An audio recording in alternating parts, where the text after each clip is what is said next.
आप सभी का हमारे YouTube चैनल पे बहुत बहुत स्वागत है। तो आइए सुनते हैं ज्येष्ठ मास कृष्ण पक्ष अपरा एकादशी व्रत की कथा। तो बोलिए प्रेम से भगवान विष्णु की जय, माता लक्ष्मी की जय। महाराज युधिष्ठिर ने भगवान श्री कृष्ण से हाथ जोड़कर कहा कि हे मधुसूदन, अब आप कृपा कर मुझे ज्येष्ठ मास की एकादशी का नाम और महात्म्य सुनाइए, क्योंकि मेरी उसको सुनने की महान इच्छा है। पांडु नंदन के ऐसे वचन को सुनकर भगवान श्री कृष्ण ने कहा कि ज्येष्ठ माह के कृष्ण पक्ष की एकादशी का नाम अपरा है, क्योंकि यह अपार पापों को नष्ट करने वाली है।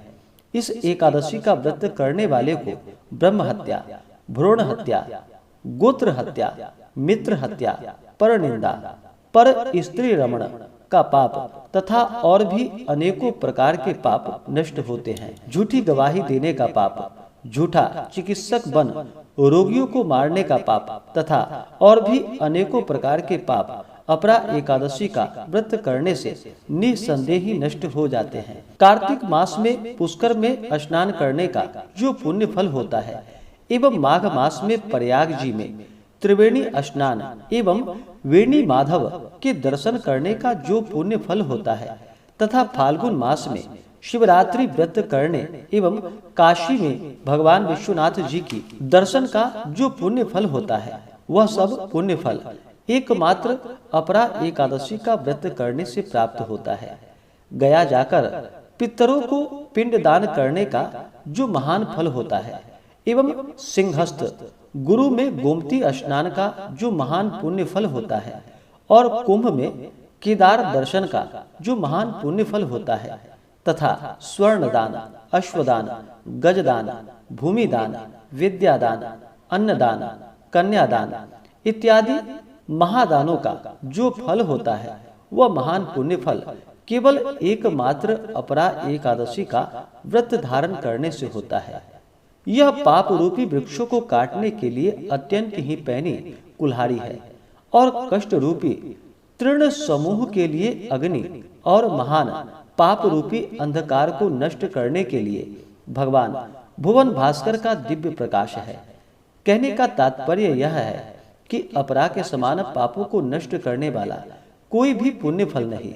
अतएव पापों को नष्ट करने के लिए कल्पना करने वाले एवं अक्षय पुण्य फल को प्राप्त करने के लिए अपरा एकादशी का व्रत रखना अत्यंत आवश्यक है। अपरा की अवहेलना करने वाले प्राणियों को कहीं भी त्राण नहीं मिलता, उनका जीवन एकदम निरर्थक है।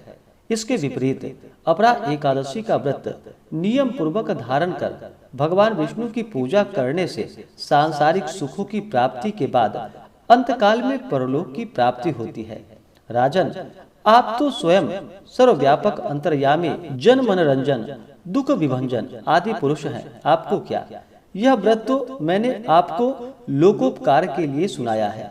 इसके पढ़ने एवं सुनने से ही लोग पापों से मुक्ति पाकर विष्णु लोक में निवास करते हैं। प्राचीन काल में महिध्वज नामक धर्मात्मा राजा राज्य करता था। विधि की यह विडंबना देखिए कि उसी का छोटा भाई वज्रध्वज बड़ा ही क्रूर, अधर्मी तथा अन्यायी था। वह अपने बड़े भाई को अपना वैरी समझता था। उसने एक दिन अवसर पाकर अपने बड़े भाई राजा महिध्वज की हत्या कर दी और उसके मृत शरीर को जंगल में पीपल के वृक्ष के नीचे गाड़ दिया। राजा की आत्मा पीपल पर वास करने लगी और आने जाने वाले को सताने लगी। अकस्मात एक दिन धौम्य ऋषि उधर से निकले। उन्होंने तपोबल से प्रेत के उत्पात का कारण तथा उसके जीवन वृतांत को समझा। ऋषि महोदय ने प्रसन्न होकर प्रेत को पीपल के वृक्ष से उतारकर परलोक विद्या का उपदेश दिया। अंत में ऋषि से प्रेत योनि की मुक्ति पाने के लिए अचला यानी कि अपरा एकादशी का व्रत करने को कहा। यह एकादशी का व्रत करने से राजा दिव्य शरीर धारण कर स्वर्ग लोक को चला गया। इस प्रकार से जो भी सच्ची श्रद्धा के साथ अपरा एकादशी का व्रत करते हैं, उनके सभी प्रकार के पापों का नाश होता है। तो बोलिए प्रेम से भगवान विष्णु की जय, माता लक्ष्मी की जय। एकादशी माता की जय, भगवान श्री कृष्ण की जय। तो आशा करता हूँ कि यह जानकारी आपको अच्छा लगा हो। ऐसे ही ज्ञानवर्धक जानकारियाँ प्राप्त करने के लिए हमारे इस चैनल पे अगर आप नए हैं तो चैनल को लाल बटन दबा करके सब्सक्राइब करें, साथ में बेल आइकन घंटी को दबाएं ताकि मेरे वीडियो का नोटिफिकेशन आपको समय से मिलता रहे।